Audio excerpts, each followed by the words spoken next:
Wish করার জন্য phone দিয়েছিস? কর, উইশ কর। ফোনের ওপাশ থেকে রাফসান ক্ষিপ্ত কণ্ঠে বলল, তোমার ব্যাপারে আমি সব জেনে গেছি। তুমি সিঙ্গাপুরে ঠিক কী কাজ করতে সেটা আমি জেনে গেছি। হন্য হয়ে খুঁজছে ওরা আমাকে। আমি খুব শীঘ্রই তোমার খবর ওদের দিয়ে দিব। তোমাকে ওরা শেষ করে ফেলবে সেখানে নিয়ে গিয়ে।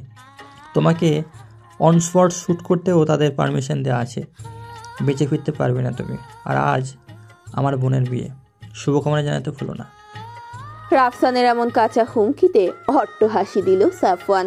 তারপর হঠাৎ করেই চোখ মুখ শক্ত করে তার ছেলের হাসি দিয়ে বলল, তুই রাফসান আমাকে হুমকি দিচ্ছিস? তুই আমার সম্পর্কে খোঁজ খবর নেওয়ার পর যে তুই হুমকি দেওয়ার সাহস পাচ্ছিস ভেবে ভালো লাগছে। জানা যাকে পারিস জানা, কেউ আমার একটা চুলও ছিঁড়তে পারবে না। আচ্ছা যাই হোক, শুভকামনা তুই আমাকে জানাবি, কারণ রিমুর বিয়েটা আমার সাথেই হবে শালা বাবু। গ্রামের রাস্তা এখন পুরোপুরি ফাঁকা। সেই ফাঁকা রাস্তাতেই বুলেটের গতিতে নিজের মার্সিডিজ বেঞ্চটা হাঁকিয়ে নিয়ে যাচ্ছে সাফওয়ান। সাফিন বসে আছে ভাইয়ের পাশের সিটে চুপচাপ। ওর মাথা ঘুরছে একটু আগের সাফওয়ান আর রাফসান ভাইয়ের ভেতরে হওয়া আক্রমণাত্মক সংলাপগুলো শুনে। সাফওয়ান ভাইয়া রুমি আপুকে বিয়ে করতে যাচ্ছে শুনেই রাফসান ভরকে যায় অনেক। সাফওয়ানের এই ভয়ঙ্কর জীবনের সাথে রুমাইশাকে না জড়ানোর জন্য মিনতি করে ও। নইলে সাফওয়ানকে যারা খুঁজছে তাদেরকে জানিয়ে দেবে যে সাফওয়ান ঠিক কোথায় আছে। কিন্তু রাফসানের কথায় তার ছেলের হাসি হেসে কল কেটে দেয় সাফওয়ান। সাফওয়ান যে রুমাইশাকে বিয়ে করতে যাচ্ছে এটা ভেবে অনেক ভালো লাগছে তার। ফাইনালি গুলু মুলু রুমি আপুকে নিজের কাছে স্থায়ীভাবে রেখে দিতে পারবে। কিন্তু রাফসানের কথাগুলো সাফিনকে ভাবাচ্ছে অনেক।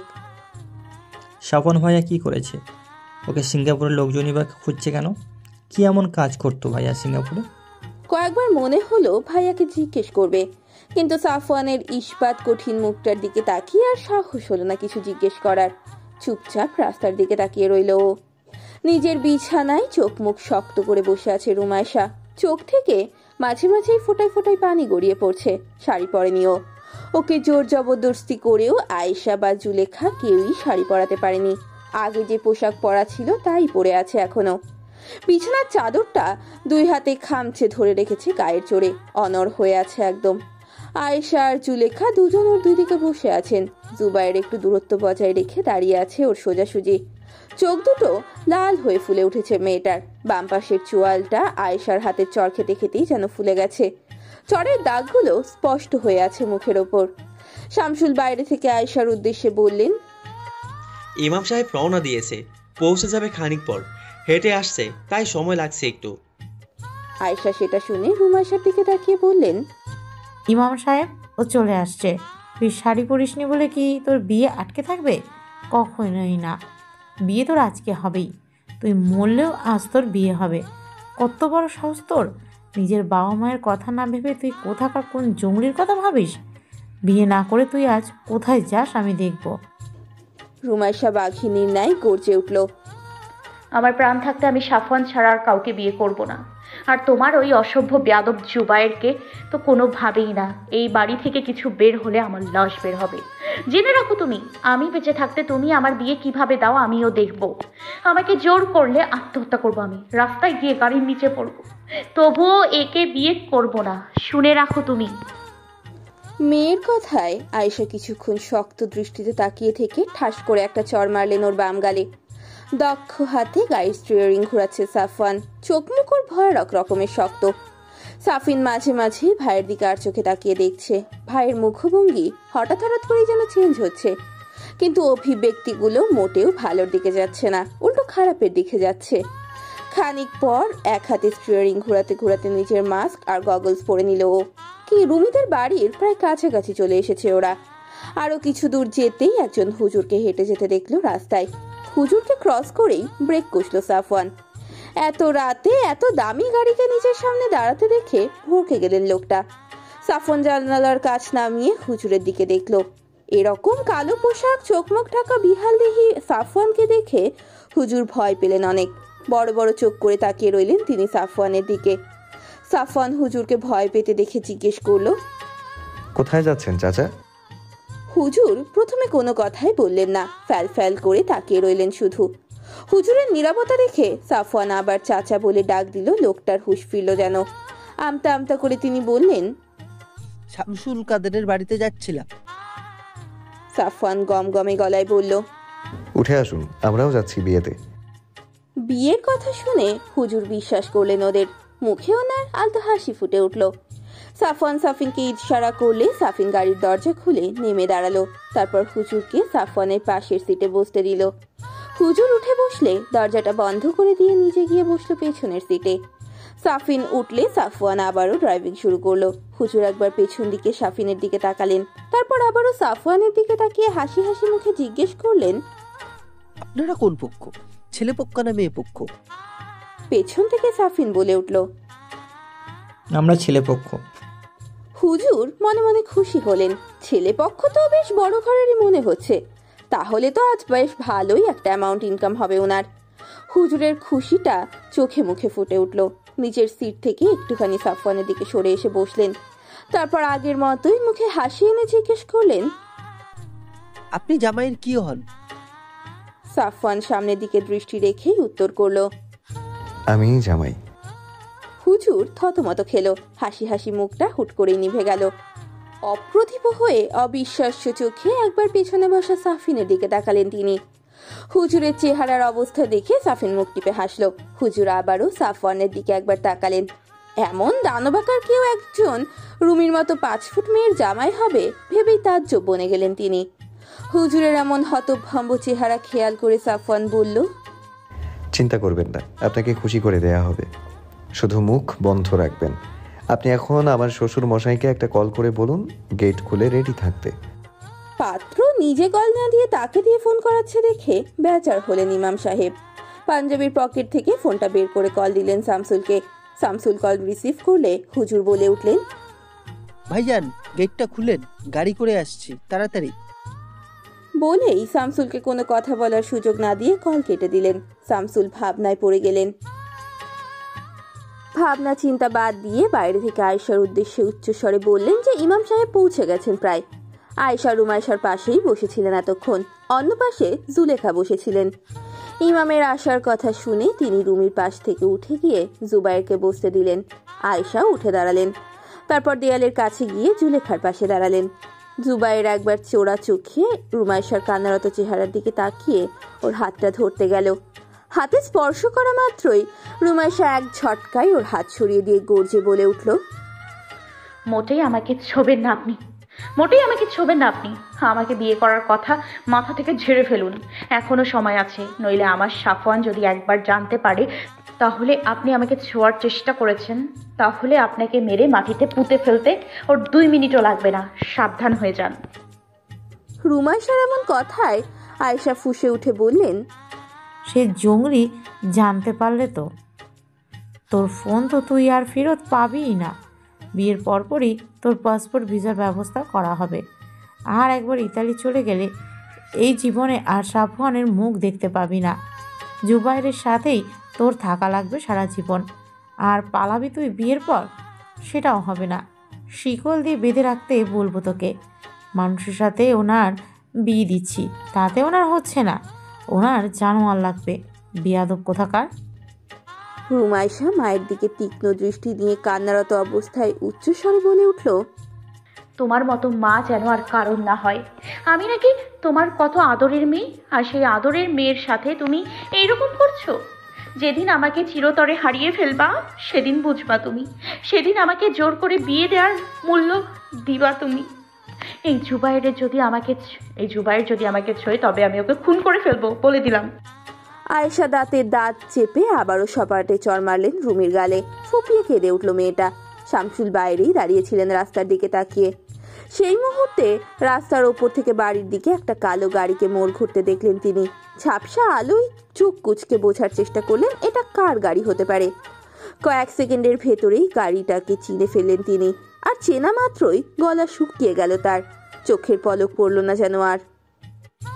সাফওয়ান এত রাতে এখানে কেন? ওকে কি কেউ কিছু জানিয়ে দিল রুমির বিয়ের ব্যাপারে? জানালেও কে জানাবে? রুমির কাছে তো ফোন নেই, তাহলে কে জানালো? সাফওয়ান গাড়িটা এগিয়ে এসে গেটের কাছে হর্ন দিতেই যন্ত্রের মতো গিয়ে গেটটা খুলে দিলেন শামসুল। সাফওয়ান গাড়ি নিয়ে ভেতরে ঢুকলো।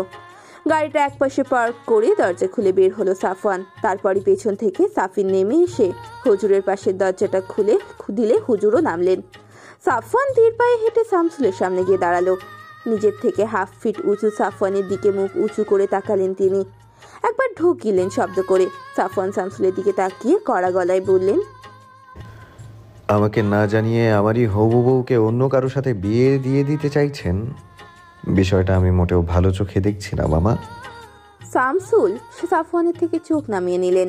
অনুশোচনা হচ্ছে ওনার। স্ত্রী সন্তানের কথায় মেয়েটাকে জোর জবরদস্তি করে বিয়ে দিতে রাজি হয়েছেন তিনি। দোটানায় পড়ে স্রোতের সাথে তাল মেলানোর সিদ্ধান্তই নিয়েছেন তিনি, কিন্তু মন সায় দিচ্ছিল না তার। আর এখন সাফওয়ান চলে আসায় পরিস্থিতি বেকায়দা হয়ে গেছে আরও। শামসুলকে এইভাবে চুপ থাকতে দেখে সাফওয়ান আবারও বলে উঠল, রিমু কোথায়? শামসুল মুখ দিয়ে কোনো কথা বললেন না। বাইরে থেকে শুধু রুমের দিকে হাত দিয়ে ইশারা করে দেখিয়ে দিলেন। সাফওয়ান সাফিন আর ইমাম সাহেবকে ইশারায় আসতে বলে নিজেও ভেতরে চলে গেল। রুমাইশার গা ঘেঁষে বসে আছে জুবাইর। বারবার রুমের দিকে তাকাচ্ছেও। একবার শুধু বিয়েটা হয়ে যাক, এই মেয়েকে কি করে টাইট করতে হয় তা ওর বেশ জানা আছে। এমনিতেই রাতের অর্ধেক শেষ, আর অল্প কয়েক ঘন্টায় বাকি। এই সুন্দর দেহটাকে ভোগ না করা পর্যন্ত ওর মাথা ঠান্ডা হবে না। কিন্তু এ যেভাবে চিৎকার চেঁচামেচি করছে, রুমের ভেতর তো উদ্ধার করে ফেলবে। জুবাইর মনে মনে কুটিল হাসলো। বেঁধে ফেলবে ও, মুখ হাত পা সব বেঁধে দেবে। তারপর ইচ্ছে মতো ভোগ করবে ও। রুমাইশার চিৎকার, নড়াচড়া, ছোড়াছুড়ি কিছুই করতে পারবে না। উফ, ভাবতেই ওর গায়ের ভেতর শিরশির করছে। রুমাইশা নাক টানছে থেকে থেকে, ফুপিয়ে উঠছে মাঝে মাঝে। মায়ের দিকে করুণ দৃষ্টিতে তাকাচ্ছে, যেন মায়ের ওর উপর একটি বারের জন্য একটু দয়া হয় আর বিয়েটা থামিয়ে দেয়। কিন্তু আয়েশার চোখে মুখের কোনোরূপ পরিবর্তন নেই। আগের মতোই কর্কশ মুখশ্রী নিয়ে দাঁড়িয়ে আছেন তিনি। বাইরে কতগুলো পায়ের শব্দ শোনা যাচ্ছে। আয়েশা বুঝে গেলেন ইমাম সাহেব এসে গেছেন।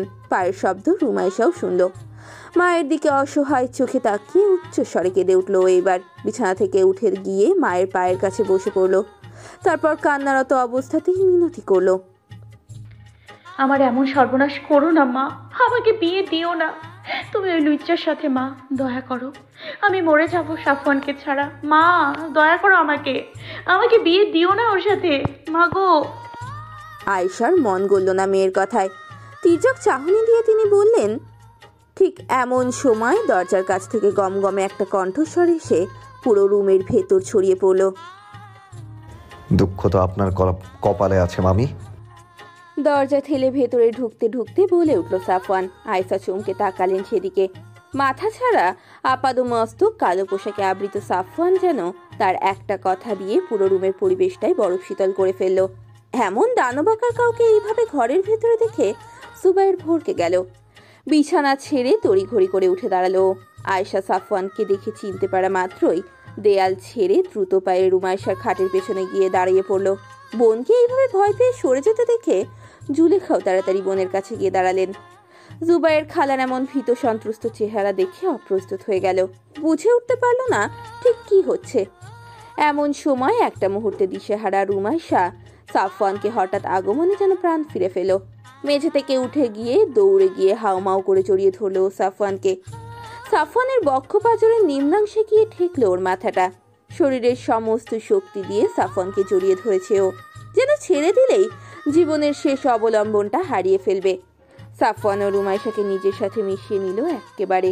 রুমাইশা ফুপিয়ে উঠে বলল, আল্লাহ আমার দোয়া কবুল করে, আল্লাহ আমার দোয়া কবুল করেছে। আপনি এসেছেন, আমাকে নিয়ে যান এখান থেকে। এরা আমার সাথে অমানুষের মতো আচরণ করছে। আমাকে এই অসভ্যটার সাথে বিয়ে দিতে চাইছে ওরা। আমি বাঁচবো না আপনাকে ছাড়া। নিয়ে যান আপনি আমাকে এখান থেকে, নিয়ে যান। সাফওয়ান রুমাইশার মুখটা উঠিয়ে চোখ থেকে পানি মুছিয়ে দিতে দিতে নরম গলায় বলল, কান্না থামা, আমি এসে গেছি। এখন কারো বাপের ক্ষমতা নেই তোর গায়ে একটা ফুলের টোকা দেয়ার। তোর গায়ে করা প্রতিটা আঘাত পাই টু পাই হিসাব নেব আমি। চোখের পানি মোছা শেষ হলে রুমাইশার বাম গালে চোখ পড়ল সাফওয়ানের। গালটা লাল হয়ে আছে, কয়েকটা আঙুলের দাগ স্পষ্ট ফুটে আছে সেখানে। হঠাৎ করেই টান দিয়ে নিজের চোখের গগলসটা খুলে ফেলল সাফওয়ান। ফোপাতে থাকা রুমাইশার বাম গালটা খুব মন দিয়ে পর্যবেক্ষণ করলো। তারপর আয়েশার দিকে তাকালো। আয়েশা সাফওয়ানের এমন ধ্বংসাত্মক দৃষ্টি দেখে জমে গেলেন এক্কেবারে। আয়েশার পাশে থাকা জুলেখা ও বিছানার অন্য প্রান্তে দাঁড়ানো জুবায়ের সাফওয়ানের ধূসর সবুজ রঙা জলজলে চোখ দুটো দেখে স্থির হয়ে গেলেন। সাফওয়ান আয়েশার চোখের দিকে দৃষ্টি রেখেই মুখের মাস্ক খুলে আয়েশার বাম গালে চুমু খেলো। একটা বারের জন্য আয়েশার দিক থেকে চোখ ফেরালো না ও। সন্ধ্যার থেকে এই পর্যন্ত বারংবার অত্যাচারিত হওয়া বাম গালে সাফওয়ানের এমন ভালোবাসার পরশ পেয়ে ফুপিয়ে কান্না করে উঠল রুমাইশা। সাফওয়ান রুমাইশার হাতটা ধরে আয়েশার দিকে আর একবার কঠিন দৃষ্টি দিয়ে মাস্কটা মুখে পরে নিয়ে বেরিয়ে গেল। শামসুল এতক্ষণ সোফাতেই বসেছিলেন, তার দুই পাশে সাফিন আর ইমাম সাহেব বসা। সাফিন মাঝে মাঝে মামার সাথে টুকটাক কথা বলছে।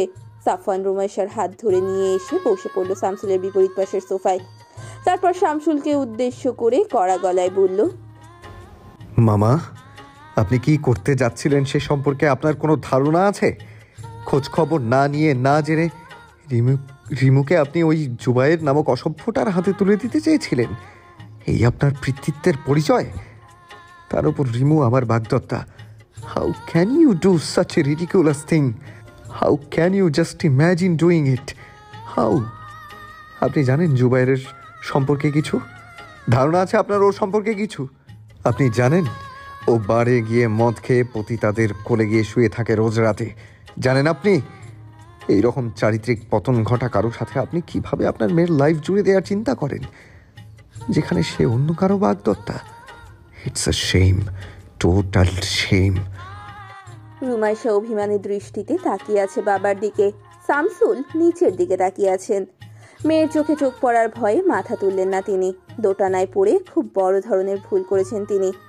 স্ত্রী সন্তানের ম্যানুপুলেশনে পড়ে তিনি পিতার দায়িত্ব পালনে অবহেলা করেছেন অনেক। জুবায়ের চরিত্রহীন জানার পরেও মেয়ের বিয়ে দিতে রাজি হয়েছেন। এরকমটা তো তিনি চাননি। রুমাইশার বলা প্রতিটা কথা এখন তার কানে বাজছে। রুমাইশার সেই আকুতি ভরা চিৎকারগুলো মনে পড়তেই বুকটা উনার কেঁপে কেঁপে উঠছে। সাফওয়ান আসাতে উনি যেন স্বস্তি ফিরে পেয়েছেন। শামসুল এমন নীরবতা দেখে সাফওয়ান নিজের কঠিন গলা যথাসম্ভব নরম করে বলল, বিয়ের কাজ শুরু করার অনুমতি দিন মামা, আর বাকিদের ডাকুন। এই ঝামেলা আমি আজকেই শেষ করে দিতে চাই। আমার হবু স্ত্রীকে আমারই অগোচরে অন্য কারোর সাথে জোর করে বিয়ে দেওয়ার মূল্য বুঝিয়ে দেব আমি সবাইকে। দ্রুত ডাকুন সবাইকে। শামসুল ইমাম সাহেবকে বিয়ে পড়ানোর প্রস্তুতি নিতে ইশারা দিয়ে রুমাইশার রুমের দিকে এগোলেন আয়েশা সহ বাকিদের ডাকতে। ইমাম সাহেব চুপসে গেছেন। শক্ত সামর্থ্য শামসুলকে এই দানব আকার ছেলেটার সামনে মিলিয়ে যেতে দেখে তার আর বুঝতে বাকি রইল না যে এ খুব কঠিন জিনিস। তিনি রেজিস্ট্রি খাতাটা বের করতে লাগলেন। শামসুল বাকিদেরকে ডেকে ফিরে এসে আবারও নিজের জায়গায় বসলেন। ওনার পেছন পেছন আয়েশাও এলেন। শামসুলের পেছনে গিয়ে দাঁড়িয়ে পড়লেন তিনি। জুলেখা এলে সাফওয়ান ইশারায় বলল রুমাইশার পাশে তাকে বসতে। জুলেখা যন্ত্রের মতো বসে পড়লেন রুমাইশার পাশে। জুবায়ের এসে এদের থেকে দূরত্ব বজায় রেখে দাঁড়িয়ে রইল সোফার পাশে। ইমাম সাহেব সাফওয়ানের থেকে সাফওয়ানের পুরো নাম আর বাবার নাম নিলেন। তারপর শামসুলের থেকে রুমাইশার পুরো নাম আর শামসুলের পুরো নাম নিলেন। তারপর শামসুলের দিকে তাকিয়ে জিজ্ঞেস করলেন দেনমোহর কত হবে। সাফওয়ান ওপাশ থেকে গমগমে কণ্ঠে বলে উঠল, গহনা সহ 50 লাখ। এই মুহূর্তে আমার কাছে 5.5 লাখ আছে দেওয়ার মতো। বাকিটা বউ নিয়ে বাসায় ফিরে পরিশোধ করব। ইমাম সাহেব চোখ বড় বড় করে একবার সাফওয়ানের দিকে তাকালেন, পরক্ষণেই শামসুলের দিকে তাকিয়ে আর একবার তাকালেন। পাশে বসে থাকা জুলেখার চিবুক নেমে গেল যেন। সোফার অপর প্রান্তে দাঁড়ানো জুবায়ের অবিশ্বাস্য চোখে দেখতে লাগলো সাফওয়ানকে। এ আবার কোথাকার কোন হরিদাস? ভাবতে লাগলো। বাকি তথ্যাদি লিখে ইমাম সাহেব জিজ্ঞেস করলেন, সাক্ষী কারা হবে? কারো উত্তর দেওয়ার আগেই সাফওয়ান ইমাম সাহেবের উদ্দেশ্যে বলে উঠলেন, আমার পক্ষে সাক্ষী দেবেন আপনি আর আমার ভাই, আর রিমুর পক্ষ থেকে দেবে জুলেখা খালা আর জুবায়ের। বলে জুবায়ের দিকে একবার তাকালো। সাফওয়ানের মুখ নিজের নাম শুনে জুলেখা কেঁপে উঠলেন। জুবায়ের মনে মনে খেপে গেল ভীষণ। যেখানে ওর বিয়ে করার কথা ছিল সেখানেও এখন মেয়ে পক্ষ হিসেবে সাক্ষী দেবে। ওর ক্ষমতা থাকলে এক্ষুনি এই ছেলেকে 2-4 ঘা বসিয়ে দিত। কিন্তু ওর ওই চোখ জোড়ার কথা মনে করে আর আয়েশা খালার চুপ হয়ে যাওয়া দেখে এগোনোর সাহস হলো না ওর। চুপচাপ যা হচ্ছে দেখে যেতে থাকলো। ইমাম সাহেব এবার উঠে এসে রুমাইশার বিপরীতে রাখা সোফায় বসলেন। তারপর বিয়ে পড়ানো শুরু করলেন। হাজিরান মজলিসে 50 লক্ষ টাকা দেনমোহরে নগদ বাকি যশোর জেলার সদর থানার হৈবতপুর নিবাসী ইস্তিয়াক আহমদের বড় ছেলে সাফওয়ান আহমদ সহিত তোমার বিবাহ দেওয়া হচ্ছে। তুমি কবুল থাকলে বলো।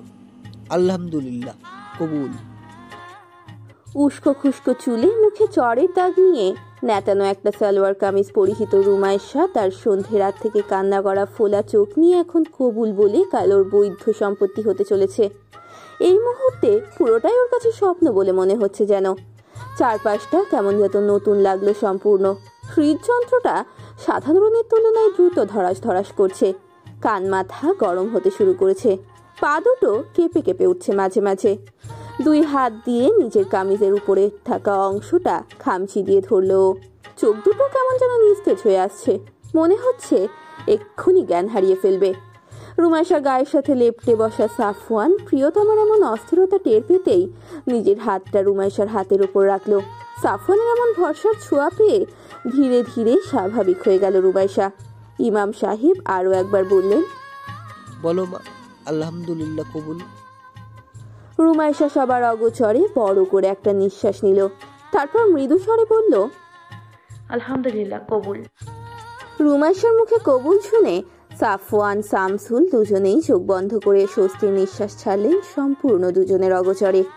পরপর আরো দুবার কবুল বলল রুমাইশা, আর তারপরেই দুই চোখ থেকে 2 ফোঁটা পানি গড়িয়ে পড়ল ওর কোলের ওপর। এটা আনন্দশ্রু নাকি পরিজনকে ছেড়ে যাওয়ার কান্না সেটা বুঝলো না রুমাইশা নিজেও।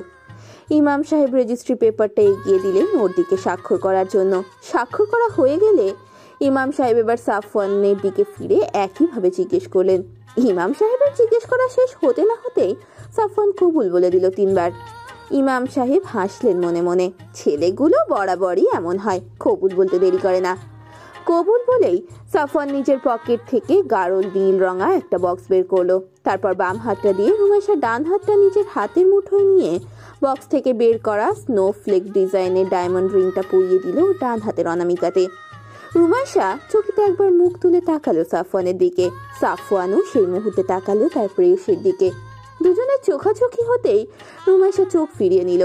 এই মুহূর্ত থেকে ও সাফওয়ানের কাগজে কলমে লিখে দেওয়া সম্পত্তি, যার একছত্র আধিপত্য সাফওয়ান নিজেই। হঠাৎ করেই নিজের ভেতর অদ্ভুত এক শক্তিশালী সত্তাকে অনুভব করলো রুমাইশা। কেউ আর চাইলেও ওর একটা পশম স্পর্শ করতে পারবে না। তার সাফওয়ান, তার স্বামী, তার সামনে পাহাড়ের মতো ঢাল হয়ে দাঁড়িয়ে থাকবে সর্বদাই। আংটি পরানো হয়ে গেলে ইমাম সাহেব বললেন, সাক্ষীরা এসে সই করে নেবার। জুবাইর আর জুলেখা এসে রুমাইশার পক্ষে স্বাক্ষর করলো, আর ইমাম সাহেব আর সাফওয়ানের পক্ষ থেকে স্বাক্ষর করলো। স্বাক্ষর শেষে ইমাম সাহেব মোনাজাত ধরতে বললেন। নীরবে সৃষ্টিকর্তার দরবারে মোনাজাত ধরলেন সবাই। পুরো বাড়িতে যেন হঠাৎ করেই অদ্ভুত রকমের একটা শান্তি শান্তি আবহাওয়া নেমে এলো। চারিদিক নীরব হয়ে শীতল একটা পরিবেশের সৃষ্টি হলো। মোনাজাত শেষ করে সাফওয়ান সাফিনের হাতে ইমাম সাহেবের জন্য টাকা দিয়ে ইশারা করলো তাকে গেট পর্যন্ত এগিয়ে দিয়ে আসার জন্য। সাফিন ইমাম সাহেবকে নিয়ে মেইন ডোর পার হয়ে বেরিয়ে যেতেই সাফওয়ান এক টান দিয়ে নিজের মাস্ক আর গগলস খুলে ফেললো। মাস্ক খুলতেই ওর ইস্পাত কঠিন মুখটা সবার দৃষ্টিগোচর হলো। এই অদ্ভুত দর্শনের অস্বাভাবিক সৌন্দর্যের অধিকারী সুপুরুষটাকে দেখে জুলেখা বেশ অবাকই হলেন। তখন তিনি দূর থেকে ভালোভাবে খেয়াল করেননি, এখন কাছ থেকে যে দেখে তিনি হতভম্ব হয়ে গেলেন। সাফওয়ান রুমাইশার দিকে একবার দৃষ্টি দিয়ে তারপর জুবাইরের দিকে তীর্যক চোখে তাকালো। তারপর বজ্র কণ্ঠে বলে উঠল, শামসুল মামা আর জুলেখা খালা, আপনারা দুজন নিজেদের রুমে যান। বাইরে যাই হয়ে যাক না কেন কেউ বের হবেন না। আয়েশা মামি আর জুবাইরের সাথে আমার কিছু হিসাব নিকাশ বাকি আছে। শামসুলের বুক কেঁপে উঠল। চকিতে একবার পেছনে দাঁড়িয়ে থাকা আয়েশার দিকে দেখলেন তিনি। আয়েশার মুখটা পাংশুটে হয়ে আছে, অসহায়ত্ব ফুটে উঠেছে চোখে মুখে। শামসুল আবারও সাফওয়ানের দিকে একবার তাকালো। শামসুলের দৃঢ় বিশ্বাস সাফওয়ান জুবাইরের সাথে যাই করুক না কেন আয়েশাকে সে কিচ্ছু করবে না। সাফওয়ানের দিকে আরও একবার বিশ্বাসী দৃষ্টি দিয়ে শামসুল উঠলেন সোফা থেকে। স্বামীকে উঠে যেতে দেখে আয়েশা ভয় পেলেন অনেক। এখন উনি কি করবেন? শামসুলকে উঠে যেতে দেখে জুলেখাও কয়েকবার জুবাইরের দিকে তাকিয়ে ইতস্তত করে সোফা থেকে উঠে পড়ল। তারপর রুমে গিয়ে দুজনেই দরজা দিয়ে দিলেন। ওনার চোখের আড়াল হতেই সাফওয়ান থাম করে উঠে দাঁড়ালো। ক্রোধান্বিত চোখে তাকিয়ে ধীরে ধীরে জুবাইরের দিকে এগোলো সাফওয়ান। সাফওয়ানকে এইভাবে এগোতে দেখে জুবাইর ঠায় দাঁড়িয়ে গেছে, ভয়ে ওর পা সরছে না। জুবাইরের গা কাঁপা শুরু হলো ওর নিজের অজান্তেই। ঢোক কিনল একটা বড় করে।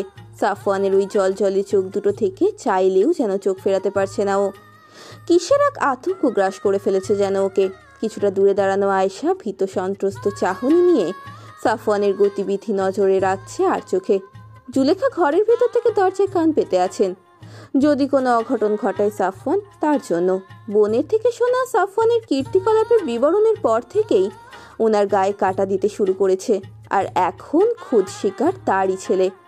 মনে মনে সৃষ্টিকর্তার কাছে আর্জি জানাচ্ছেন যেন ছেলেটার কোনো বড়সড় ক্ষতি না হয়ে যায়। সাফওয়ান জুবাইরের ঠিক সামনে গিয়ে শীতল দৃষ্টি দিল ওর চোখে, আর পর মুহূর্তেই চোয়াল শক্ত করে নিজের শরীরের সর্বশক্তি দিয়ে জুবাইরের নাক আর ঠোঁটের কোনা বরাবর ঘুষি মারল একটা। সাফওয়ানের ইস্পাত কঠিন হাতের ঘুষিটা সত্যি সত্যি জুবাইরের কাছে লোহার হাতুড়ির বাড়ির মতো লাগলো। ছিটকে গিয়ে পড়লো পেছনের দেয়ালে। দেয়ালের সাথে মাথায় বাড়িও খেলো। নাক দিয়ে গল গল করে রক্ত বের হতে শুরু করেছে ওর। ঠোঁট কেটে গেছে একপাশ থেকে। চারিদিকে অন্ধকার দেখছে। জীবনে কখনো এরকম আঘাত ও কারো কাছ থেকে পেয়েছে কিনা মনে পড়ছে না ওর। আজ সাফওয়ানের এক ঘুষি খেয়ে মাথার ভেতর বন বন করে ঘুরছে ওর। জুবাইরের নাক মুখ দিয়ে গলগলিয়ে রক্ত আসতে দেখে ভরকে গেলেন আয়েশা। আতঙ্কে হতবাক হয়ে একবার তাকালেন তিনি সাফওয়ানের দিকে। সাফওয়ান এখনো তার শকুনি দৃষ্টি দিয়ে জুবাইরের দিকেই তাকিয়ে আছে, ওর স্বাভাবিক হওয়ার অপেক্ষায়। জুবাইর নিজেকে একটু ধাতস্থ করে নিতেই সাফওয়ান তড়িৎ বেগে ওর কাছে গিয়ে ওর শার্টের কলার ধরে উঁচু করলো ওকে, আর তারপরেই এক হাত দিয়ে জুবাইরের গলা ধরেই শূন্যে তুলে ধরলো। মেঝে থেকে 2 ইঞ্চি ওপরে সাফওয়ানের এক হাতের মুঠোর ভেতরে শুধুমাত্র গলার অবলম্বনে ঝুলে রইল জুবাইর। সাফওয়ানের পেশিবহুল হাতের চাপে জুবাইর ছটফট করতে শুরু করলো। চোখ মুখ উল্টে যেতে শুরু করলো ওর। জিহ্বা বেরিয়ে আসার উপক্রম হলো। নিঃশ্বাস যেন বন্ধ হয়ে আসার ক্রমে। নাকের রক্ত, মুখের লালা সব এক হয়ে পড়তে লাগলো মুখ বেয়ে। কিন্তু সেসব থেকে কোনো ভ্রুক্ষেপ নেই সাফওয়ানের। ওর দাঁতে দাঁত চেপে জুবাইরের ফুলে ওঠা বাচ্চার আকুতিপূর্ণ মুখটা ভীষণ উপভোগ করছে। এক পৈশাচিক আনন্দ ওর শরীরে আলোড়ন সৃষ্টি করছে। জুবাইর কয়েকবার হাত বাড়িয়ে সাফওয়ানের হাতখানাকে গলা থেকে সরানোর চেষ্টা করলো, কিন্তু পুরোপুরি ব্যর্থ হলো। আয়েশা জুবাইরের এমন অবস্থা দেখে উচ্চস্বরে কেঁদে উঠে রুমাইশার দিকে তাকালেন সাহায্য পাওয়ার আশায়। হতভম্ব রুমাইশা তাড়াতাড়ি উঠে গিয়ে সাফওয়ানকে পেছন থেকে জড়িয়ে ধরলো। মিনতি করে বলল, ছেড়ে দিন ওকে, নইলে মরে যাবে ও। ছেড়ে দিন প্লিজ, ওর কিছু হয়ে গেলে আপনি বিপদে পড়ে যাবেন। ছেড়ে দিন ওকে। আয়েশা সমানে কেঁদেই যাচ্ছেন। জুলেখা বাইরে এত হুটোপুটি শুনে ভয় পেয়ে গেলেন, কিন্তু দরজা খোলার সাহস করলেন না। কান পেতে রইলেন আর চোখ বুজে ওপরওয়ালার কাছে প্রার্থনা করতে থাকলেন যেন কোনো অঘটন না ঘটে। রুমাইশা বলার পরেও সাফওয়ান ছাড়ল না জুবাইরকে। আরও কিছুক্ষণ ওইভাবেই মাটি থেকে উঁচু করে রাখলো ওকে, আর তারপরই ধাম করে ছেড়ে দিল। শব্দ করে মেঝেতে আছড়ে পড়ল জুবাইর। ছাড়া পেয়ে নিজের গলায় হাত দিয়ে হাঁসফাঁস করতে লাগলো। মৃত্যুর কাছাকাছি গিয়েও যেন ফিরে আসলো। আয়েশা অবিশ্বাস্য দৃষ্টিতে সাফওয়ানের কঠিন মুখশ্রীর দিকে তাকিয়ে রইলেন। ভীত সন্ত্রস্ত হয়ে সামনে থাকা সোফার উপরে অংশ হাত দিয়ে খামচে ধরে জড়সড় হয়ে দাঁড়িয়ে আছেন তিনি। সাফওয়ান সেইখানে স্থির হয়ে দাঁড়ানো অবস্থাতেই মাথা ঘুরিয়ে আয়েশার দিকে তাকালো। আয়েশা ফুপিয়ে কাঁদতে শুরু করলেন। রুমাইশা পেছন থেকে জড়িয়ে ধরে আছে সাফওয়ানকে, যেন সাফওয়ান মায়ের দিকে ভুলেও না এগোয়। সাফওয়ান সত্যিই এগোলো না। ওইখানে দাঁড়িয়েই আয়েশার উদ্দেশ্যে বজ্র কঠিন কণ্ঠে বলে উঠল, আপনাকে বলেছিলাম আমার বাগদত্তার চোয়ালে যেন আমি আর কোনো আঘাতের চিহ্ন না দেখি। এরপরও আপনি ওর গায়ে হাত তুলেছেন কেন? জবাব দিন এই মুহূর্তে। আয়েশা কোনো কথা বললেন না। ফ্যাল ফ্যাল করে তাকিয়ে থেকে চোখের পানি ফেললেন শুধু। আয়েশার নীরবতায় সাফওয়ান দাঁত মুখ খিচিয়ে বলল, রিমুকে বলা আপনার প্রতিটা কথা শুনেছি আমি, আর এই কুকুরটার বলা প্রতিটা কথাও। কে কি বলেছে সব শুনেছি আমি। আপনি যদি রিমুর মা না হতেন তাহলে এই মুহূর্তে আপনার জিভ টেনে ছিঁড়ে ফেলতাম আমি। হ্যাঁ, ওর মানুষে হবে না, জানোয়ার লাগবে।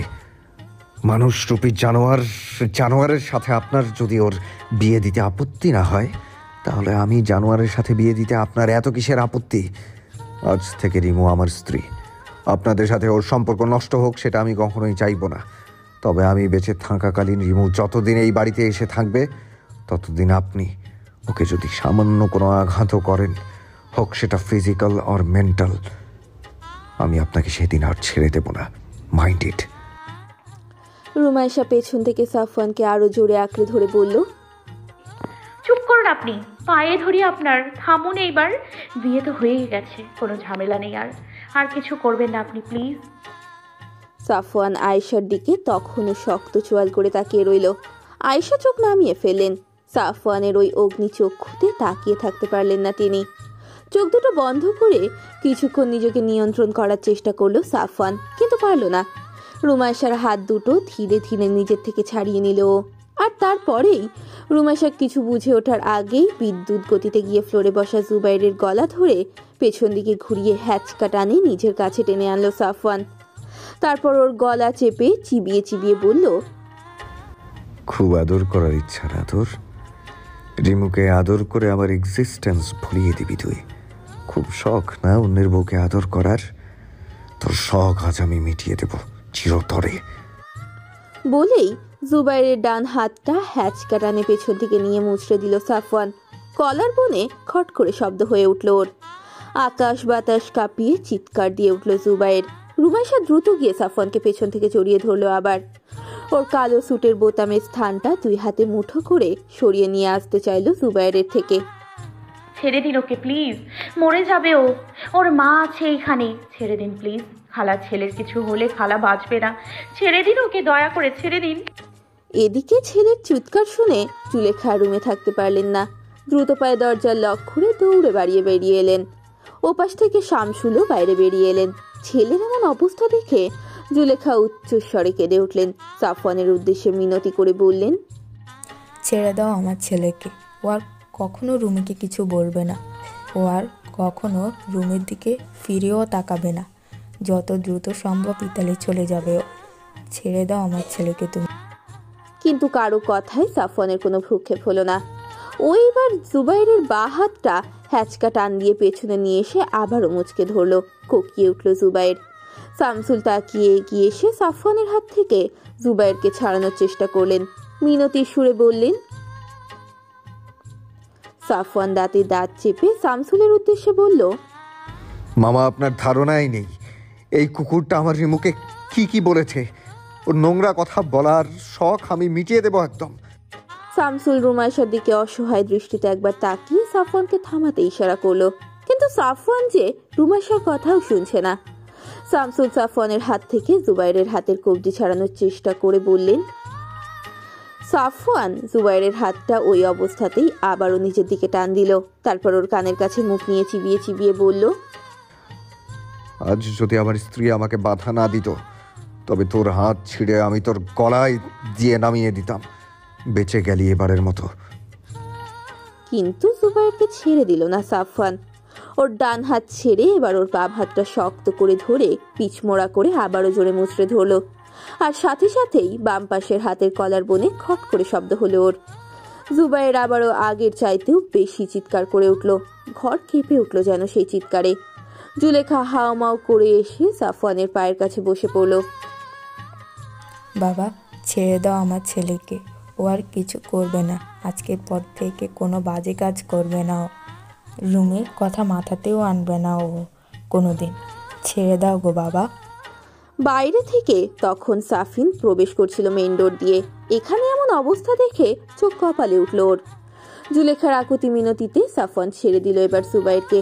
আর তারপর সোফার পেছনে দাঁড়ানো ভয়ে পাংশুটে হয়ে যাওয়া আয়েশার দিকে আরও একবার তীর্যক দৃষ্টিতে তাকালো। সাফওয়ান জুবাইরকে ছাড়তেই জুবাইর অতিরিক্ত যন্ত্রণায় জ্ঞান হারিয়ে ফেললেন। জুলেখা হাওমাও করে কেঁদে উঠলেন। শামসুল তাড়াতাড়ি গিয়ে ধরলো জুবাইরকে। আয়েশাও হুড়োমুড়ি করে আসলেন তার কাছে। জুবাইর রুমাইশার দিকে ঘুরে দাঁড়িয়ে শামসুলের উদ্দেশ্যে গমগমে কণ্ঠে বলল, হাত কলার বোন থেকে খুলে গেছে, হাসপাতালে নিয়ে ট্রিটমেন্ট দিলেই ঠিক হয়ে যাবে। মরা কান্না জুড়ে দেওয়ার মতো কিছু হয়নি, আর 15-20 মিনিট পরেই জ্ঞান ফিরে আসবে। মেরে ফেলেনি ওকে, আফসোস। রুমাইশা সাফওয়ানের দিকে অসহায় চোখে তাকালো একবার, চোখের ভাষায় বোঝালো যে আপনার এমনটা করা একদম ঠিক হয়নি। আর তার প্রতি উত্তরে সাফওয়ান তীর্যক চোখে মাথা নাড়িয়ে বোঝালো যে সে এখন ওর বিবাহিতা স্ত্রী, তাই কাউকে পরোয়া করার মতো কোনো ইস্যু আর বাকি নেই। সাফওয়ান সোফার কাছে গিয়ে এসে নিজের মাস্ক আর গগলসটা পরে নিল, তারপর সাফিনের দিকে তাকিয়ে ওকে ভেতরে এগিয়ে আসতে বলল। সাফিন এগিয়ে এসে সাফওয়ানের পাশে দাঁড়ালো। শামসুল আর জুলেখা জুবায়েরকে ধরাধরি করে নিয়ে গেলেন গেস্ট রুমে, বিছানায় শুইয়ে দিলেন ওকে। রাত প্রায় 2টোর কাছাকাছি, সকাল হতে আর দেরি নেই বেশি। ভোরেই জুবায়েরকে নিয়ে হসপিটালে রওনা দেবেন শামসুল। জুবায়েরকে বিছানায় রেখে বাইরে বেরিয়ে এলেন শামসুল। জুলেখা ভেতরে ছেলের কাছেই রইলেন। শামসুল বের হয়ে সোফায় বসে দীর্ঘশ্বাস ছাড়লেন একটা। সাফওয়ান শামসুলকে উদ্দেশ্য করে বলল, আমি রিমুকে নিয়ে রওনা হব মামা, এক্ষুনি। বিয়ের অন্যান্য প্রসিডিওর পরবর্তীতে পালন করা হবে। সে পর্যন্ত রুমি আমার কাছেই থাকবে, দোয়া করবেন আমাদের জন্য। আর হ্যাঁ, আপনার প্রতি আমার কোনো অভিযোগ নেই, আপনি অনুমতি দিলে আমরা এখন বেরোবো। তারপর আয়েশার দিকে একবার তাকিয়ে রুমাইশাকে ইশারা করলো শামসুলের থেকে বিদায় নিতে। রুমি সাফওয়ানের ইশারা বুঝে শামসুলের নিকটে এগিয়ে গেল, তারপর বলল, আমি যাচ্ছি বাবা, আমাকে আপনার দোয়ায় রাখবেন। আমাকে যেন আর কখনোই এই রকমের বিচ্ছেদ যন্ত্রণা সহ্য করতে না হয়, আমি যেন সুখে থাকতে পারি।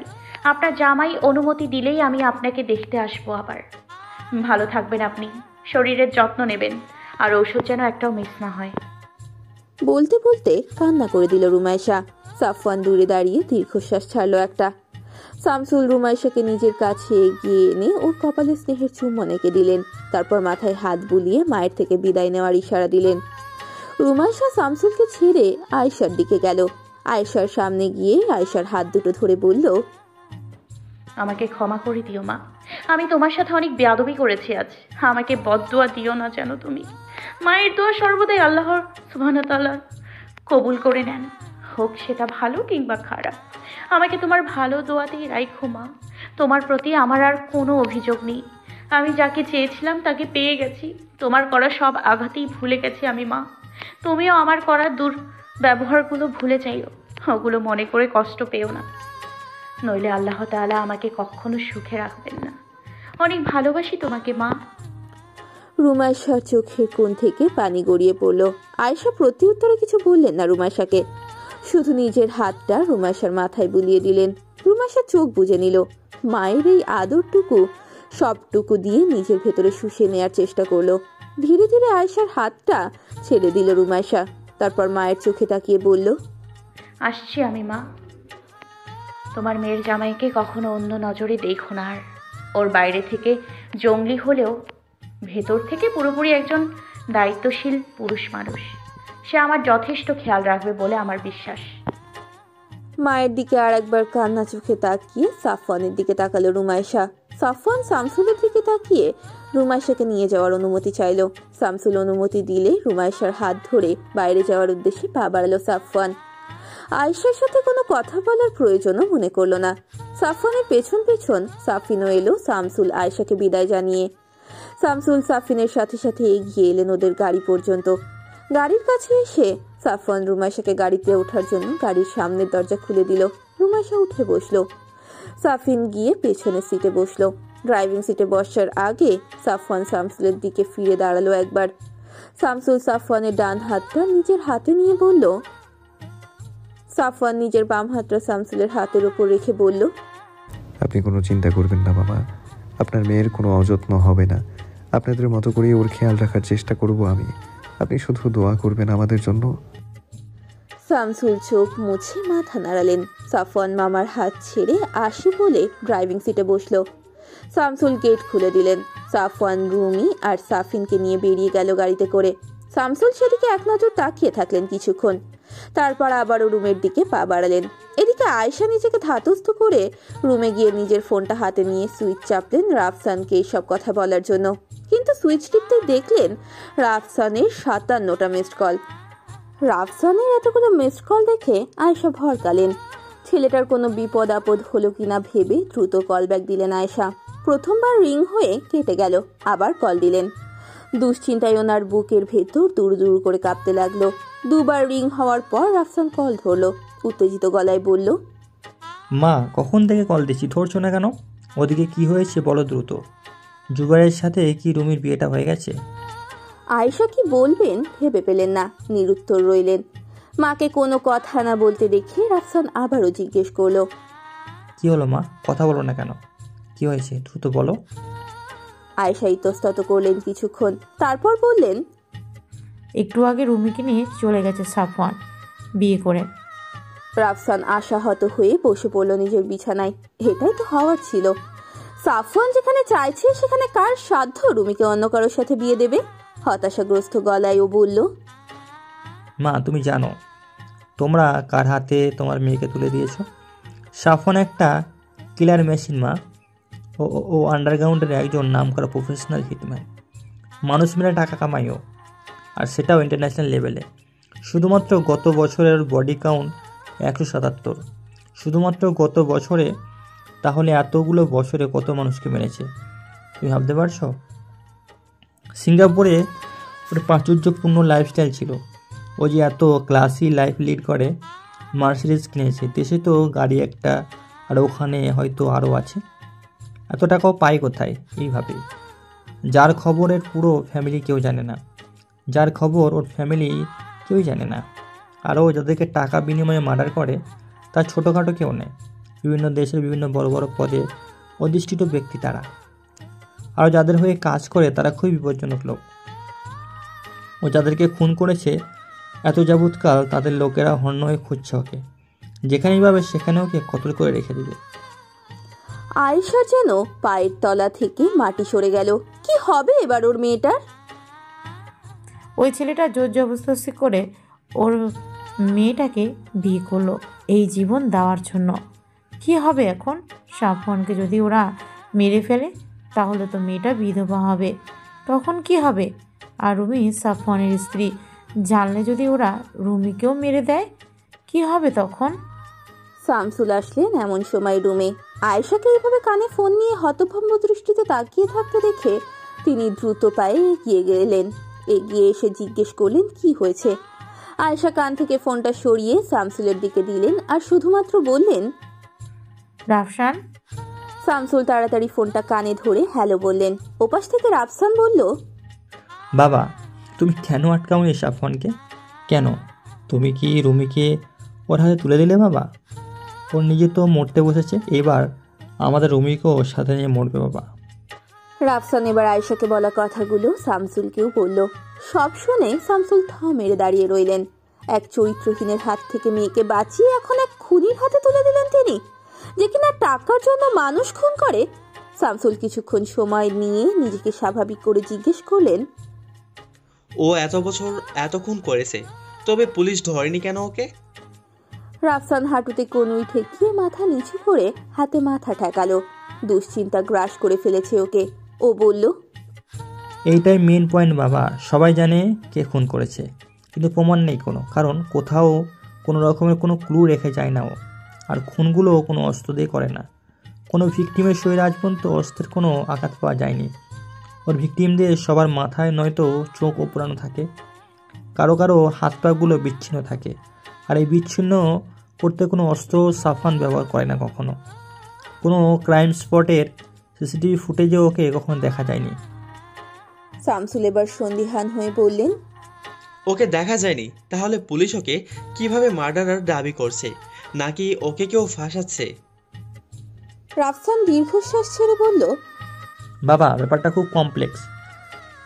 এতকাল কেউ জানতো না যে আসলেই কে খুনগুলো করে। যাদের খুন করা হয়েছে আজ পর্যন্ত তাদের লোকেরাও জানতো না এতদিন। সাফওয়ান সিঙ্গাপুর থেকে চলে আসার আগেই এই প্রফেশন ত্যাগ করে, কিন্তু ও যাদের হয়ে কাজ করতো তারা ওকে হাতছাড়া করতে চায়নি, কারণ এমন দক্ষ হিটম্যান খুবই কম পাওয়া যায়। তার উপর মহলের লোকজনরা ওকে অনুরোধ করে প্রফেশন ত্যাগ না করতে, কিন্তু তাদের কথা না শুনে সাফওয়ান এই প্রফেশন থেকে অব্যাহত দেয়। আর তাতেই বাদে বিপত্তি। খুনগুলো যারা করিয়েছে তারা ভিক্টিমের লোকজনকে জানিয়ে দেয় সাফওয়ানের কথা, সাথে পুলিশদেরকেও। কিন্তু সাফওয়ান দেশে ফেরার আগে ওদেরকে চ্যালেঞ্জ করে এসেছিল যে ওর বিরুদ্ধে প্রমাণ পেলে ও স্বেচ্ছায় ওদের কাছে ধরা দিবে। ওরা কোনো প্রমাণ পায়নি সাফওয়ানের বিরুদ্ধে, কিন্তু সাফওয়ানকে ওরা ছাড়বে না। যে কোনো মূল্যে সাফওয়ানকে ওরা খুঁজে বের করে হত্যা করবে, আর নয়তো কি? অধৈর্য হয়ে জিজ্ঞেস করলেন শামসুল। রাফসান ফোঁস করে নিঃশ্বাস ছেড়ে বলল, আর নয়তো ওকে সায়েন্টিস্টদের হাতে তুলে দেওয়া হবে, কারণ ওর এই রেআই কন্ডিশনের কথা অপর মহলে কয়েকজন জানতো। তারাই ব্যাপারটা ফাঁস করে দিয়েছে আমেরিকার একটা হাইব্রিড রিসার্চ অর্গানাইজেশনে। যতদূর ধারণা করা যাচ্ছে তারাও লোক লাগিয়েছে সাফওয়ানকে খোঁজার জন্য, আর ওকে পেলে সোজা ওদের ল্যাবে নিয়ে যাবে, আর তারপর কি করবে ওর সাথে জানি না। শামসুল বসে পড়লেন নিজের বিছানায়। এখন কি হবে? সাফওয়ানের পেছনে এত লোক লেগে আছে ওকে মেরে ফেলার জন্য, তাহলে রুমির কি হবে এখন? ওরা যদি সাফওয়ানের সাথে সাথে রুমিরও কোনো ক্ষতি করে দেয়, মেয়ের কিছু হলে কি করবেন তিনি? রাত এখন প্রায় 3টে। সাফওয়ান ড্রাইভিং সিটে বসে গাড়ির স্টিয়ারিং ঘোরাচ্ছে। চোখ ও রাস্তার দিকে হলেও মনোযোগ সম্পূর্ণ পাশের সিটে বসা করন্দনরত রমণীর দিকে। রুমাইশা গাড়িতে ওঠার পর থেকেই নিঃশব্দে কেঁদে চলেছে। চোখ থেকে ওর পানি থামতেই চাইছে না।